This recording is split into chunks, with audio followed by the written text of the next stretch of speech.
Hello everyone, welcome to my channel TET and DSC classes with simple tricks. అందరూ ఎలా ఉన్నారు? నేనైతే చాలా బాగున్నాను. మీరు కూడా చాలా బాగుంటారని అనుకుంటున్నాను. సో టుడే మన క్లాస్లో వచ్చేసి థర్డ్ క్లాస్ పాఠ్యాంశాల గురించి పాఠ్యాంశాల రచయితల గురించి కొంచెం డీటెయిల్డ్గా నేర్చుకుందాం. ఫస్ట్ లెసన్ తెలుగు తల్లి, రచించినది శ్రీశ్రీ. డేట్ ఆఫ్ బర్త్ వచ్చేసి 1910 నుంచి 1983. ఓకేనా. ఈయన మన తెలుగు లిటరేచర్లో గ్రేట్ రచయిత అండి. సో ఖచ్చితంగా ఈయన ఇయర్ ఖచ్చితంగా గుర్తుపెట్టుకోవాల్సిందే. సో ఈయన వచ్చేసి మహాకవి, అభ్యుదయ యుగకర్త, కథకులు, నాటకకర్త, విమర్శకులు, అనువాదకులు. ఓకేనా. మహాకవి, అభ్యుదయ యుగకర్త, కథకులు, నాటకకర్త, విమర్శకులు, అనువాదకులు. ఓకేనా. తెలుగు కవిత్వాన్ని మలుపు తిప్పిన రచన ఈయన రచన మహాప్రస్థానం వచ్చేసి తెలుగు కవిత్వంలోనే ఒక మలుపు తిప్పిన రచన అన్నమాట.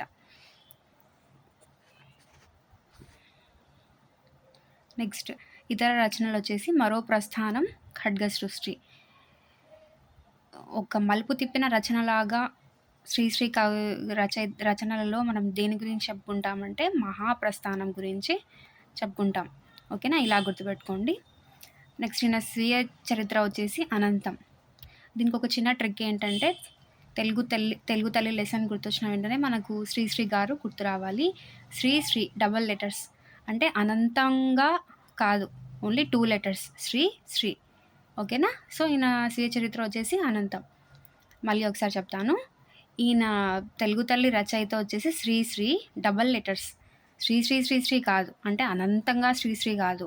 ఓకేనా. Only 2 letters Sri Sri. శ్రీరంగం శ్రీనివాసరావు అయిన పూర్తి పేరు. ఓకేనా. ఈయన స్వీయ చరిత్ర అనంతం. ఓకేనా. ఇలా గుర్తుపెట్టుకోవచ్చు మీకు నచ్చితే. నెక్స్ట్ మనకి లెసన్స్లో వచ్చేసి సబ్ టాపిక్స్ ఉన్నాయి, సబ్ లెసన్స్ ఉన్నాయి. మాసపు పాట, మాసపు కథ అనేసి. ఓకేనా. దాంట్లో తల్లి భారతి వందనం. తల్లి భారతి వందనాన్ని రచించినది దాశరథి కృష్ణమాచార్యులు. ఈయన కూడా గొప్ప రచయిత. So date of birth date గుర్తుపెట్టుకోవాల్సిందే, ఇయర్ గుర్తుపెట్టుకోవాల్సిందే. 1925 to 87 అండి. ఈయన మ్యాక్సిమం తెలంగాణ రచయిత అనుకోండి. నిజాం రాజరికం నుండి తెలంగాణ విమోచనకు మేలుకొలిపి పాడి నిజాం నిరంకుశత్వం మీద ధిక్కార స్వరం వినిపించిన కవి. ఓకేనా. అంటే అప్పట్లో నిజాం రాచరికం ఉండేది కదా, ఆ రాచరికం నుంచి తెలంగాణను ఎలా విమోచన చేయాలి, ఎలా మేల్కొల్పు చేయాలి, ప్రజల్లో ఎలా మేల్కొల్పు తెప్పించాలి, ఓకేనా, అనే దాని గురించి చాలా పాటలు, చాలా రచనలు చేసిన గొప్ప కవి దాశరథి కృష్ణమాచార్యులు. రచనలు వచ్చేసి ఈయన రచన చాలా ఇంటెన్స్ ఉంటుంది, అంటే ఒక పవర్తో రాసినట్లు ఉంటుంది. ఓకేనా. రచనలు వచ్చేసి అగ్నిధార, రుద్రవీణ, మహాంధ్రోదయం, తిమిరంతో సమరం. ఓకేనా. ఇలా గుర్తుపెట్టుకోవచ్చు. దాశరథి కృష్ణమాచార్యులు తెలంగాణ అని గుర్తొస్తే చాలు ఈ ఇంటెన్స్ రచనలన్నీ గుర్తొస్తాయి. అగ్నిధార, రుద్రవీణ, మహాంధ్రోదయం, తిమిరంతో సమరం. ఓకేనా. నెక్స్ట్ ఈయన ఒక లక్షణం ఏంటంటే పద్యాన్ని పాటని సమానంగా నిర్వహించిన కవి. ఓకేనా. పద్యాన్ని పాటని అంటే ఈయన రెండూ చేస్తారనమాట. పద్యం రాయగలుగుతారు, పాటలు. అలా రాసే కదా తెలంగాణకి విమోచనం కలిగించేలాగా పాటలు రాశారు. ఓకేనా. పద్యాలు కూడా రాస్తారు. నెక్స్ట్ ఈయన స్వీయ రచన వచ్చేసి యాత్రా స్మృతి. ఇది ఎలా గుర్తుపెట్టుకుందాం అంటే ఇతను ఎక్కడి నుంచో వచ్చి తెలంగాణకు యాత్ర చేసుకుంటూ వచ్చి ఒక స్మృతి అంటే అందరూ గుర్తుపెట్టుకునేలాగా తెలంగాణకు విమోచనం కలిగించి తన పాటలను రచించి మేల్కొల్పి సో ఒక మహానుభావుడయ్యాడు తెలంగాణ విమోచనకు. ఓకేనా. ఇలా గుర్తుపెట్టుకుంటే ఇది రియల్ కాదండి, జస్ట్ గుర్తుపెట్టుకోవడానికి. స్వీయ రచన ఏంటి అంటే యాత్రా స్మృతి. ఓకేనా. ఈయన ఆంధ్రప్రదేశ్ ఆస్థాన కవిగా కూడా పనిచేశారు. ఇది తల్లి భారతి వందనం. నెక్స్ట్ వచ్చేసి ఐకమత్యం. ఇది చిన్న స్టోరీ అండి. ఒక్కొక్క పుల్లగా విరిచేస్తే ఈజీగా విరిగిపోతుంది, కట్టి విరగ్గొట్టాలనుకుంటే అది విరిగిపోదు. ఇదే ఐకమత్యం. అంటే అన్నదమ్ములు ముగ్గురు కలిసి ఉంటే ఎవరు వాళ్ళని విడదీయలేరు. కలిసి లేకపోతే ఖచ్చితంగా విడదీస్తారు అనే అంశం మీద ఈ ఐకమత్యం అనే పాఠ్యాంశం ఉందండి. సో, దీన్ని ఎవరు రచించారు అంటే మన తెలుగు రచయితలు కాదండి. లియో టాల్స్టాయ్ యొక్క రచనలు ఈ ఐకమత్యానికి ఆధారం అనమాట. ఓకేనా? ఈయనది కూడా మన టెక్స్ట్ బుక్‌లో ఇచ్చారండి. మ్యాక్సిమం రచయితల డేట్ ఆఫ్ బర్త్, మంత్, ఇయర్‌తో సహా ఇచ్చారు. కాకపోతే నేను జస్ట్ గుర్తుపెట్టుకోవడానికి ఓన్లీ ఇయర్ మెన్షన్ చేశాను ఇక్కడ. 1828-1910. ఓకేనా? ఈయన రష్యన్ కథకులు. చెప్పాను కదా! మన దేశం వాడు కాదు. రష్యన్ కథకులు, నవలకారుడు. ఈయన ముఖ్యమైన నవలలు వచ్చేసి 'సమరం', 'శాంతి', 'అనాకిరినిన'.